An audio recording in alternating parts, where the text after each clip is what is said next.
Welcome back to another Explainer.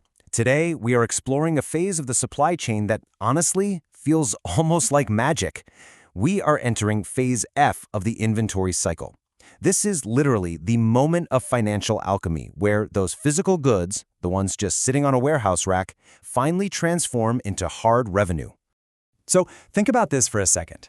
What actually happens the very moment a product leaves the warehouse? I mean, to the warehouse team, it's just another box going onto a truck, right? But to us, this is where the true magic of accounting begins. The physical journey is ending, but the financial journey, that is just kicking into high gear. Okay, let's dive into this, because this perfectly captures the core transformation we are exploring today. In Phase F, goods leave the warehouse, their cost is officially recognized, and the performance of your entire inventory cycle is measured, audited, and reported. Simply put, physical stock becomes a financial statement. Here is our roadmap for this explainer. We'll start at the loading dock, going from the warehouse to the ledger. Then we'll explore inflation and costing, cross the gross margin bridge, look at keeping score with KPIs, survive the annual audit, and finally, reset for next year. All right, Section 1, from warehouse to ledger. This right here is the critical moment of sales fulfillment and COGS recognition. Cost of goods sold recognition. It is absolutely crucial to understand that everything relies on physical actions dictating financial accuracy.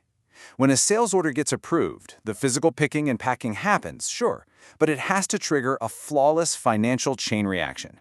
That picking slip isn't just a random piece of paper. It records the exact lot numbers shipped so that the cost we recognize perfectly matches the actual goods that moved. And if your system uses FIFO, first in, first out, well, that method must be strictly enforced physically on the floor. The oldest stock actually has to leave first. Now, when it comes to timing that financial relief, you're generally looking at two main methods, perpetual and periodic. With a perpetual system, inventory is relieved at the precise point of confirmed shipment, so it's real time. Boom, done. But with a periodic system, we wait until the period ends. We take beginning inventory, add purchases, subtract ending inventory, and that gives us our COGS. The catch, under periodic, your profitability reporting is only as accurate as your physical count at the end of the month. And let me tell you, that leaves room for some massive unexpected surprises. Let's move to Section 2, inflation and costing methods.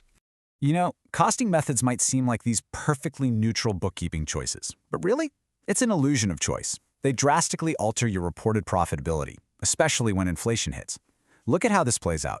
Under FIFO, because you are selling your oldest, cheapest inventory first, your COGS is naturally lower.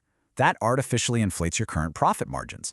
Consequently, your ending inventory on the balance sheet is higher because it's valued at today's more expensive prices. Compare that to weighted average, which smooths everything out between the extremes. It just goes to show that a choice made purely for accounting convenience can materially change your reported gross profit. Let's move to Section 3 and see how this builds the gross margin bridge. Once we actually know our costs, we have to analyze how they stack up against our revenue. Gross margin analysis is the primary bridge connecting the gritty, day-to-day details of cost accounting to your high-level business performance reporting. At its core, it's just your gross profit divided by your revenue. But we don't just look at one massive blended number. We slice this data across multiple dimensions, by product line, by customer, and by sales channel. We need to see exactly where the business is winning and where it's losing.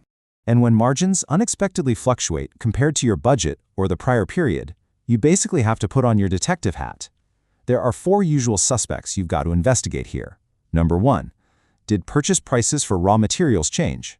Number 2, was there a mix shift where you sold a bunch more low-margin products instead of your high-margin ones?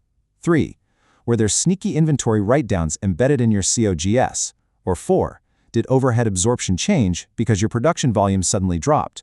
Those 4 culprits are usually the ones telling the real story behind the numbers. All right, Section 4, keeping score with KPIs. Management oversees a sheer volume of data every single month just to tie daily floor operations directly back to the financial statements. And among all the metrics tracked, one massive red flag stands out: the slow-moving inventory percentage. This tracks the value of goods sitting there with zero movement for 90+ days. If your capital is locked up in physical goods for over a quarter of a year with absolutely no sales, that is a severe drag on your capital efficiency. Plus, it's a prime candidate for future write-downs. Another absolutely vital KPI on this scorecard is the overhead absorption rate. This is your applied manufacturing overhead divided by your actual overhead. Why is this so essential? Because it connects daily production management right back to your financial statement accuracy. Think about it. If you aren't producing enough units to absorb those fixed costs, your margins are going to suffer big time. And this KPI gives you that critical early warning. Which brings us to Section 5, Surviving the Annual Audit. Let's slow down a bit here because the stakes are getting high. As the year closes, you now face independent assurance and formal financial reporting. External auditors are bringing intense scrutiny. And no, they aren't just taking your word for things. They will physically attend your inventory counts, they're going to rigorously evaluate your assessments for the lower of cost or net realizable value, along with any obsolescence reserves. And they will deeply test your costing methodology. That means verifying equivalent units, checking standard cost accuracy, and analyzing exactly how you handle variances. And when it comes to financial statement disclosures under ASC 330 and IAS 2, there is a major watch-out trap to be aware of.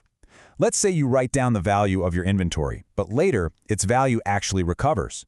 Well, your regulatory framework entirely dictates your next move. Under IFRS, reversals of prior write-downs are permitted, but under US GAAP, they are strictly prohibited.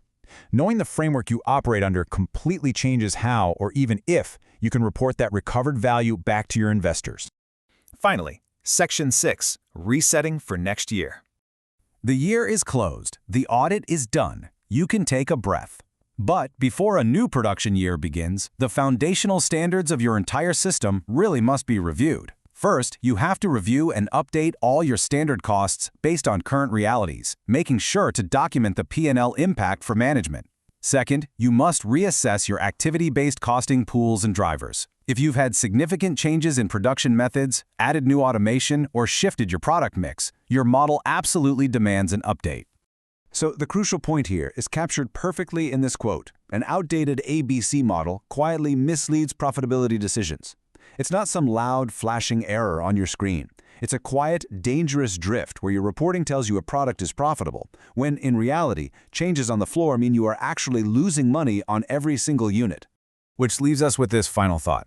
As you look at your own operations, I want you to ask yourself, are your costing choices reflecting reality, or are they just hiding the true financial weight of your inventory? Understanding FACEFO ensures that your physical reality and your financial reporting are telling the exact same story.